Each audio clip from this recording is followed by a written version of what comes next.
और मुझे जो सुपर हीरो हैं अब्दुल रज़ाक सर, उनके हाथों से जब प्रेजेंट किया गया तो मेरे लिए वो बड़ी बाइस फ़ख्र और बाइस मुसरत बात थी। और मैं पीएसएल की, एचपीएल की और पीसीबी की दिली तौर पे बहुत ज़्यादा मशहूर हूँ। ख्वाजा सरा बरादरी को अक्सर आप लोग रोड्स पे देखते हैं, अक्सर आप नाच गाने की महफिलों में देखते हैं, अक्सर आप उनको बैगिंग करते हुए देखते हैं। तो ये जो स्टीरियोटाइप बना हुआ है ना कि ये सिर्फ यही 2-3 काम कर सकते हैं, इसके अलावा कुछ नहीं कर सकते, इसी स्टीरियो को हमने ब्रेक करना है। ये सबसे पहले जो है ये अल्लाह पाक की तरफ से एक्नॉलेजमेंट होती है। और आप जब कुछ अच्छा कर रहे होते हैं, ये करने जा रहे होते हैं, तो वो अल्लाह पाक की बारगाह में काबिल कबूल होता है। और उसके बाद फिर अल्लाह पाक अपनी मखलूक के दिलों में ये बात डाल देते हैं कि आप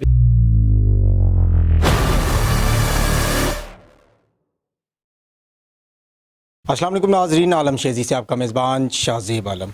उम्मीद करता हूँ आप सारे खैरियत से होंगे। पीएसएल 2024 सीज़न 9 हर दफ़ा पीएसएल एक हीरो अवार्ड देता है। आज एक हीरो अवार्ड ख्वाजा सरा बरादरी की तरफ पीएसएल ने दिया। ये क्यों ऐसा पीएसएल की तरफ से किया गया? मेरे साथ इस वक्त सोनिया नाज मौजूद है, इनसे बात करते हैं। अस्सलाम वालेकुम। वालेकुम अस्सलाम। क्या हाल है? मैं ठीक हूँ, अल्लाह का शुक्र। ये पीएसएल ने आपको इतने बड़े अवार्ड से नवाजा है, इस हवाले से आप क्या कहते हैं? मैं समझती हूँ कि सबसे पहले जो है ये अल्लाह पाक की तरफ से एक्नॉलेजमेंट होती है। और आप जब कुछ अच्छा कर रहे होते हैं, ये करने जा रहे होते हैं, तो वो अल्लाह पाक की बारगाह में काबिल कबूल होता है। और उसके बाद फिर अल्लाह पाक अपनी मखलूक के दिलों में ये बात डाल देते हैं कि आप इसको अप्रिशिएट करो, आप इसको एक्नॉलेज करो। काम तो मैं पिछले 8 से 10 साल से कर रही थी, वॉलंटियरली, रज़ाकाराना तौर पर। कोई मेरी नौकरी नहीं थी, कोई मेरी जॉब नहीं थी, कोई मेरी एनजीओ या सीबीओ नहीं थी कि मैंने करना ही करना, नहीं। मेरा एक पैशन था, मेरा एक जज्बा था कि मैं अपनी कम्युनिटी को सर्व करूं, मैं इंसानियत की खिदमत करूं। तो मेरी सब मेरे ख्याल में ये एक्टिविटीज़ देखते हुए उन्होंने मुझे इस अवार्ड से नवाजा है, जो कि मेरे लिए एक बहुत एजाज़ की बात है। हर दफ़ा हम देखते हैं ख्वाजा सरा को सिर्फ बदनाम ही उन्हें किया जाता है, पाकिस्तान में बहुत ज़्यादा डिग्रेड किया जाता है।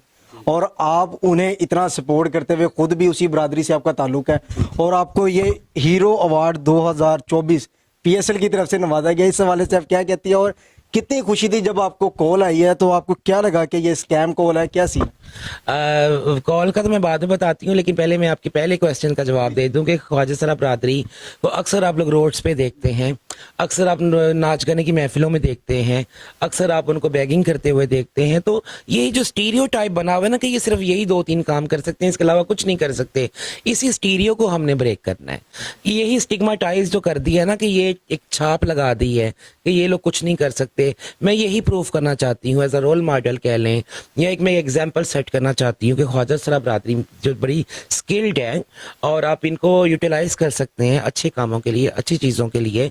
और ये इनको आप ये टैलेंटेड लोग हैं और आप इनको ये हर काम कर सकते हैं, जैसे एक मर्द कर सकता है, जैसे एक औरत कर सकती है।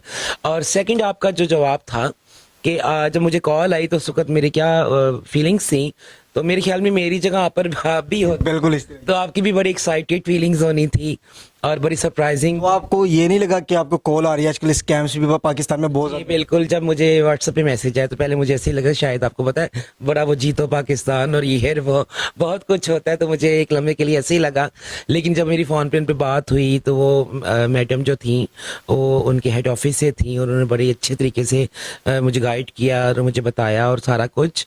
और फिर मुझे बहुत बहुत ज़्यादा खुशी हुई, और फिर मुझे यकीन हो गया कि मैं हीरो अवार्ड के लिए नॉमिनेट कर ली गई हूँ। कराची से कॉल आई, लाहौर से आई, इस्लामाबाद से, कहाँ से आपको कॉल आई? मुझे कराची से कॉल आई थी। कराची से कॉल आई, लाहौर से आप अवार्ड ले रही हैं, ये क्या? देखिए वो उनका हेड ऑफिस है ना, तो पीएसएल तो लाहौर में इस वक्त हो रहा है, और अब तो कराची में शिफ्ट हो गया। अब शिफ्ट हो गया होगा, लेकिन उन दिनों लाहौर में ही हो रहा था ना। स्टार्ट तो लाहौर से ही हुआ है, 8-9 मैचेस जो है वो लाहौर में ही हुए हैं, ये कज़ाफ़ी स्टेडियम में। तो फिर मुझे कज़ाफ़ी स्टेडियम, चूँकि मैं लाहौर में मैं बिलोंग करती हूँ, तो फिर मुझे कज़ाफ़ी स्टेडियम में बुलाया गया और बड़ी मुझे उन्होंने इज्जत बख्शी। वीवीआईपी ग्रैंड लॉन्च में मुझे बुलाया गया। क्या फीलिंग्स थी आपकी उस वक्त? शायकीन 25 करोड़ आवाम के बीच में आप अकेले उस जगह मौजूद थी हीरो अवार्ड हासिल करने की। बहुत अच्छी फीलिंग्स थी, बहुत प्राउड मोमेंट्स थे, बड़ी ऑनरेबल सी मेरी फीलिंग्स और इमोशंस थे। और मैं पीएसएल की, एचपीएल की और पीसीबी की दिली तौर पे बहुत ज़्यादा मशहूर हूँ कि इतने सालों बाद, कितना देर आए दुरुस्त आए, इतने सालों बाद नेशनल लेवल पे मुझे एक्नॉलेज किया गया है।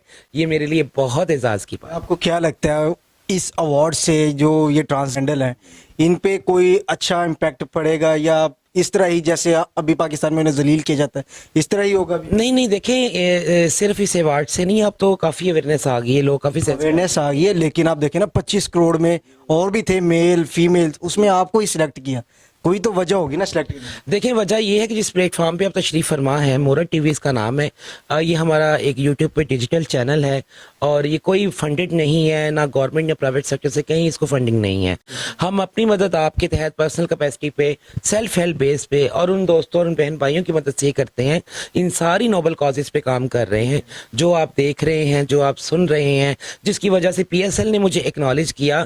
और एट दी अदर हैंड इसको देखा जाए तो PSL जो है इस चीज़ को अप्रूव्ड कर चुके हैं कि मोरत टीवी एक वेरीफाइड और एक अथेंटिक चैनल है, एक अथेंटिक प्लेटफॉर्म है जहाँ पे गरीबों की, यतीमों की, मसाकीन की और जेन्युइन नीड डिजर्विंग लोगों की मदद की जाती है। अच्छा, PSL आप अभी जब PSL का आपको अवार्ड मिला है उस वक्त ही आपको पता चला कि पाकिस्तान में PSL है या आप पहले से PSL को लाइक करती? मुझे तो पहले से ही पता था। मैं तो अपने क्रिकेटर्स को बहुत प्यार करती हूँ, मैं बड़ी फ़ैन हूँ। और मुझे जब सुपर हीरो जो हमारे क्रिकेटर्स, तो नेशनल हीरोज़ तो वही है ना, और मुझे जो सुपर हीरो हैं अब्दुल रज़ाक सर, उनके हाथों से जब प्रेजेंट किया गया, ये अब्दुल रज़ाक साहब ने आपको अवार्ड अपने हाथों जी जी जी बिल्कुल, वहाँ पे और भी इदारों के लोग खड़े थे, लेकिन मुझे अब्दुल रज़ाक साहब ने इसको प्रेजेंट किया तो मेरे लिए वो बड़ी बाइस फ़ख्र और बाइस मुसरत बात थी। आपने बात की कि आप गरीबों की जो फंडिंग भी करती हैं, जितने हैं उस हवाले से थोड़ा सा बताएं। अब हम जो हमारी कम्युनिटी, स्पेशली मैं करती हूँ ट्रांसजेंडर वेलफेयर एक्टिविटीज़ पे काम। हमारी ख्वाजा सरा बरादरी में जेन्युइन नीडी डिजर्विंग लोग हैं, उनको हम लोग मंथली राशन प्रोवाइड करते हैं, मंथली उनके स्टाइपेंड्स लगाए हुए हैं, हम लोग उन्हें फ्री हेल्थ सर्विसेज प्रोवाइड करते हैं, फ्री लीगल सर्विसेज प्रोवाइड करते हैं। मतलब कम्युनिटी और not only community, out of community grass root mainstream society से जो डिसेबल लोग हैं उनको फ्री व्हील चेयर्स प्रोवाइड करते हैं। समर में वाटर कूलर प्रोजेक्ट हमारा वो चलता है, फ्री लीगल सर्विसेज हैं, इंटरफेथ पीस और हारमोनी पे हम काम कर रहे हैं। कम्युनिटी को एम्पावर्ड करने में हम बहुत अहम किरदार अदा कर रहे हैं। जो लोग नाच गाने से, बैगिंग से और अदर एक्टिविटी से जान छुड़वा के एक बाइज़्ज़त ज़िंदगी, बाइज़्ज़त रोज़गार के साथ चलाना चाहते हैं, उनको हम सपोर्ट कर रहे हैं, उनको अपलिफ्ट कर रहे हैं। अब इतनी सारी नोबल काजेज़ मुझ ना चीज़ को अल्लाह पाक ने चुना है और मैं कर रही हूँ। और आप सबके सामने देखें, ये तो मैं ढका छुपा कर रही थी लेकिन अब सब कुछ सामने आ गया है। तो बिल्कुल इस तरह ही है। अब आपके चैनल की तो से मैं कहना चाहूँगी, जो लोग मुझे देख रहे हैं, सुन रहे हैं, उनसे मेरी रिक्वेस्ट है, अगर आप भी इन नोबल काजेज़ का हिस्सा बनना चाहते हैं और पार्टिसिपेट करना चाहते हैं, कंट्रीब्यूशन करना चाहते हैं, हमारा प्लेटफॉर्म हाजिर है। बनफ़से नफीस खुद आएँ और हमारी कम्युनिटी को सर्व करें। अगर आप खुद नहीं आ सकते, हमारी एक्सेस से दूर हैं, तो आप हमें इस तरह वैसे भी आप सपोर्ट कर सकते हैं। और अगर आप कुछ नहीं कर सकते तो हमारा चैनल लाइक और सब्सक्राइब ज़रूर करें। ये डेडिकेटेड है टू ट्रांसजेंडर कम्युनिटी। इसके अलावा अब वो जो ट्रांसजेंडर है, जो नाच गानों की तरफ ज़्यादा आप कह रही हैं कि हम चाह रहे हैं कि उन्हें रोक के एक अच्छे प्लेटफॉर्म की तरफ लेके, उन्हें क्या पैगाम देना चाहती हैं और उनको आप किस तरह उस साइड से निकाल के इस साइड पे लेके? उसके लिए सबसे पहले माइंडसेट बनाना ज़रूरी है। सबसे पहले वो अपना माइंडसेट बनाएं कि भाई हमने लोगों के पैरों में गिर गिर के ज़िंदगी नहीं गुजारनी। कब तक मैं समझती हूँ कि नाचने वाली अगर छोटे लेवल पे है या बड़े लेवल पे है, मेरे ख्याल में एक वक्त आता है कि इंसान का अपना ज़मीर आपको मलामत करता है। अब कब तक इस तरह ज़िंदगी गुजारेंगे? आज जवानी है, कल बुढ़ापा है, तो कैसी ज़िंदगी गुजरेगी? अभी से अपनी ज़िंदगियाँ जो हैं, अपने आप को थोड़ा सा कन्विंस करें, अपनी काउंसलिंग खुद करें, अपने आप को कोई स्किल सीखें, कोई हुनर सीखें और उसके बाद हमारे पास तशरीफ़ लेके आएँ। अगर आप स्किल्ड हैं, आप टैलेंटेड हैं, हम आपको इंशाल्लाह आपकी बाइज़्ज़त ज़िंदगी के साथ बाइज़्ज़त रोज़गार भी फराहम करेंगे और फॉलो अप भी करेंगे। हम आपको बाइज़्ज़त ज़िंदगी भी फराहम करेंगे और फॉलो अप भी करेंगे। ये इस वक्त मेरे हाथ में PSL 9 का अवार्ड मौजूद है, ये ज़रा आप मुलाहिज़ा फरमाएं।